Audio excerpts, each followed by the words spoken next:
عزیزان، مشکلی ما در این است که هرچی از کتاب و از اصل دین دور شدیم، از سنت و از قرآن دور شدیم، به جای دعاهایی که از پیامبر آمده است، دعاهایی که از بابا و اجدادان ما حتی به شرک آمیخته است، در دهان اکثریت دور میزند. و کم نیستند نفرانی که در وقت گسیلانیدن مسافر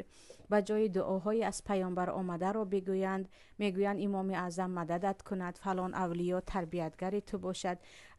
مثلا خوجه خضر با تو باشد. یعنی کلمه‌ای که کلا شرک است، شرک اکبر بر الله است و به جای محافظت کردن مسافر بلای هست برای گوینده این دعا و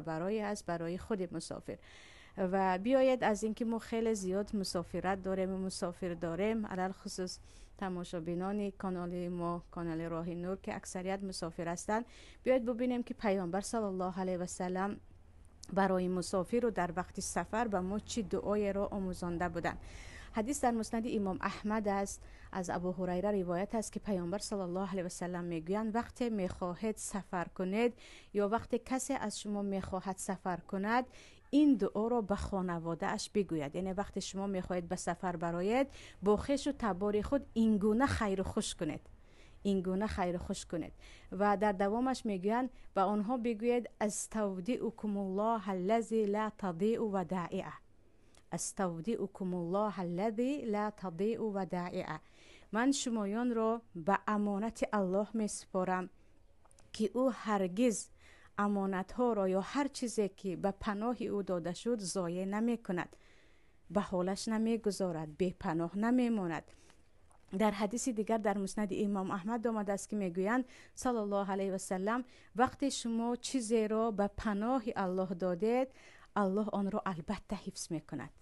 الله آن را البته حفظ میکند. و این دعا که استودعکم الله الذی لا تضیع ودائعه یا کم الله، اگر برای اهل بیت بگویید که من شمایان را به پناه الله میسپارم که او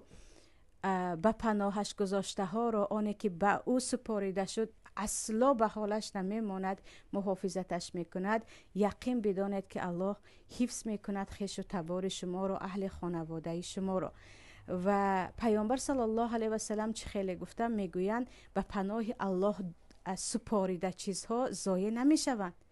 آنها پراکنده و نابود نمیشوند، الله آنها را نگه میدارد. و این دعایی بود که پیامبر صلی الله علیه و سلم در وقت